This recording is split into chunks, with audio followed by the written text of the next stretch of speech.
सोनिया गांधी और राहुल गांधी के खिलाफ दिल्ली पुलिस ने एफआईआर दर्ज की है नेशनल हेराल्ड के मामले में। तो जाहिर है उनकी मुश्किलें तो बढ़ी ही। दिल्ली पुलिस की आर्थिक अपराध शाखा ने सोनिया और राहुल गांधी के खिलाफ एफआईआर की और एफआईआर में इनको सोनिया गांधी को आरोपी नंबर 1 और राहुल गांधी को आरोपी नंबर 2 बनाया गया और दोनों पर आपराधिक साजिश रचने का आरोप लगाया गया है। पुरानी आईपीसी में जो 420 और 120 भी धाराएं होती थी, वो दोनों धाराएं गैर जमानती हैं।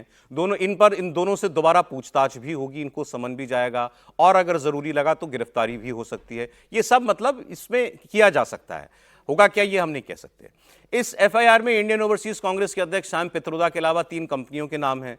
अब सवाल यह था, कल भी हम ये कह रहे थे कि ईडी की जांच जब पहले से चल रही है और बहुत सालों से चल रही है, तो ईडी पूछताछ भी कर चुकी राहुल और सोनिया गांधी से। इसके अलावा सप्लीमेंट्री चार्जशीट दाखिल कर चुकी है। कोर्ट का भर इतना करना था कि हम ये चार्जशीट को ले स्वीकार करें या न करें। उसमें अचानक दिल्ली पुलिस की एंट्री। उसमें फिर खबर यह भी आई कि एंट्री तो 3 अक्टूबर को ही हो गई थी, जानकारी कल आई है। तो अब आज नई जानकारी जो है वो ये है, ईडी की शिकायत पर दिल्ली पुलिस ने एफआईआर दर्ज की। ईडी हर केस किसी और की शिकायत पर लेती है, यहां उल्टा हुआ है। ईडी की शिकायत पर दिल्ली पुलिस ने यह एफआईआर दर्ज किया। अब जरा इस मामले को आप समझ लीजिए।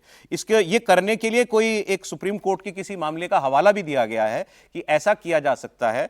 अब जो कर रही है, जो ये नया केस जो है वो दर्ज हुआ है, इसमें जो इंस्ट्रूमेंट बनाया गया है वो है 2017 और 18 में यंग इंडिया कंपनी, जो राहुल गांधी सोनिया गांधी की कंपनी है, और एजेएल एसोसिएटेड जनरल, जिसके पास 2000 करोड़ की संपत्ति है, इनके बीच लगभग 88 करोड़ रुपए की मनी लॉन्ड्रिंग का आरोप।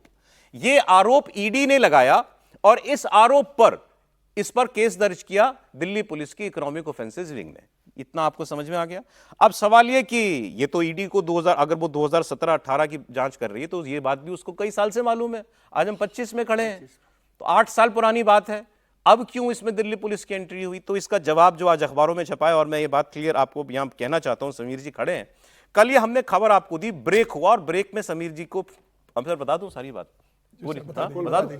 इनको एक फोन आया, ये खबर हमने आपको बताई, ब्रेक होते ही इनको एक फोन आया और इन्होंने मुझे कहा कि सौरभ जी, खबर यह है कि इसमें दिल्ली पुलिस इसलिए बीच में डाली गई है क्योंकि सुब्रमण्यम स्वामी, जो ओरिजिनल कंप्लेनेंट हैं नेशनल हेराल्ड मामले के, जिनकी शिकायत पर कोर्ट ने संज्ञान लिया और ईडी को जांच गई, उनके बारे में अब सरकार को संदेह हो रहा है कि ये पलट भी सकते हैं, अपना आरोप वापस भी ले सकते हैं, और इनकी वजह से ही इस केस में सुनवाई बहुत ढीली चल रही है।